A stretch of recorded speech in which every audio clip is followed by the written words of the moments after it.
We go up next to the Terror Twins taking on Dominik and Liv. How do you feel about the Terror Twins nickname? You like it? Don't love the name, no.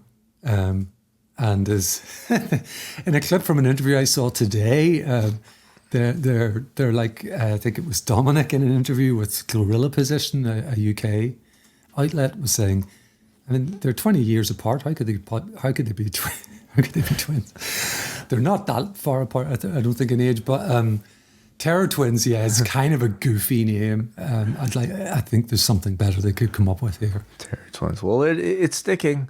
You know, they're sticking with it, and I think the crowd likes it enough. So maybe I'll get you a Terror Twins a shirt. Maybe we could be built as a Terror Twins with our matching hats next time. Okay, sure. All right. So Priest and Dom start things off. Liv and Rhea tag in. Rhea dominates, and this crowd goes wild. Liv retreats. She tags Dom back in as she starts grabbing Priest's leg on the apron to distract, which allows Dom to take control, and Liv continues to cheat on the floor here. The crowd is chanting, "Fuck you, Dom," which I don't think was in German. Rhea tags in. She just unloads her offense on Liv Morgan. Dom is still in the ring. Rhea delivers several short arm clotheslines, then goes to the corner and repeats the corner head scissors spot that is now a pretty recognizable image from the very beginning of their interactions, when Dom was still a babyface and Rhea was terrorizing him as part of just the Rey Mysterio feud at the very beginning. So that was a pretty cool callback, and the crowd totally recognized it. They broke their DB meter with this. Oh yes, this was by far, I think, the live and loud record for the night. Yes. 112 I counted. Wow. Peaking at. Yeah. Interesting. Okay. Liv saves Dom from the riptide as she goes for her, a very interesting looking flipping move from a pump handle position. It looked kind of cool here. All four of them now are in the ring as the Terror Twins do a set of stereo moves. We get double thunderclaps and a double razor's edge. JD and Carlito at this point come out, and the distraction allows Liv Morgan to hit a brutal sunset bomb to Rhea Ripley right into the barricades. Finn Balor comes in. He hits a sling blade to Priest. Dom hits the frog splash as Priest kicks out. Back in the ring, Liv Morgan comes in. She tags in, delivers a big suicide dive to Rhea on the floor, and unfortunately totally overshoots herself on the floor. Yeah. JD back in is distracting from a riptide as Liv Morgan hits the Oblivion. Priest takes out the rest of the Judgment Day on the floor, and Priest ends up delivering a big clothesline to Dom onto the tables, the announce tables. Rhea and Liv are left alone in the ring as Rhea delivers the Riptide, and Rhea and Priest get the win in 14 minutes and 20 seconds. I really enjoyed this. I think maybe not quite as much as the crowd, and this was their favorite match, especially if the decibel meter has anything to do with it. I think it really cements Rhea's position as just one of the most popular people in the entire company all over the world at the moment. You know, I mean, obviously in Australia when they went down there, she got an incredible reaction, but they did the what they normally do with a kind of a put together tag team. In that Priest gets the beginning of his entrance and he comes out to the entranceway. The crowd are pretty happy. But as soon as Liv's, and it is a bit of a banger actually, as soon as Liv's music hits, they go absolutely crazy. They love this woman, you know. So it just cements that. I think also to cut to the chase, really. Well, no, let me rewind. There were a couple of little spots I really enjoyed. The double ear boxing by the two of them, the double razor's edge, the crowd reading all of this up.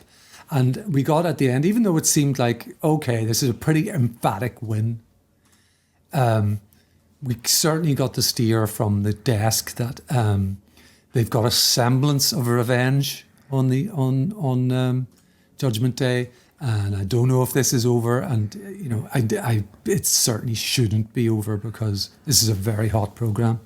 Well, it certainly sets up Rhea to immediately challenge Liv Morgan for the championship. I guess if that wasn't already obvious enough. And and it keeps the Terror Twins looking very strong. I mean, coming out of this, I did anticipate these two to win, but I also anticipated Judgment Day to get their heat back. And of course, they have a lot of TV that they have to fill, so I anticipate the Judgment Day to get one over on top of Rhea and Priest on Raw on Monday. They were taken care of pretty easily, weren't they? You know, especially when Finn came out, I thought, okay, that changes the tide a little bit here. But no. The perception as a viewer, I agree, Neil, is that these two alone are enough to take on these five very handily. So they might be appearing almost a little bit too overpowering. But again, you know, there are things they can do on TV to continue to anger them, to continue to build this, because I certainly don't see them extinguishing this anytime soon. It is some of the most successful, loudest reacting segments in all of professional wrestling right now. So anything they could do to heat this back up. Do you think this is a candidate for, or any of these matches, or any of these programs? Do you think they're candidates for Hell in a Cell? Interesting. Yes, they could be. Which?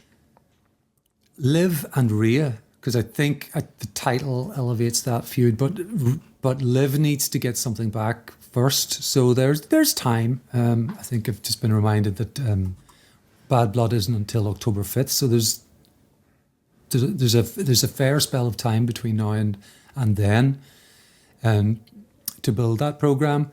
And again, we've got, as we've already mentioned, if they can get the build correct again, we've got Drew and Punk.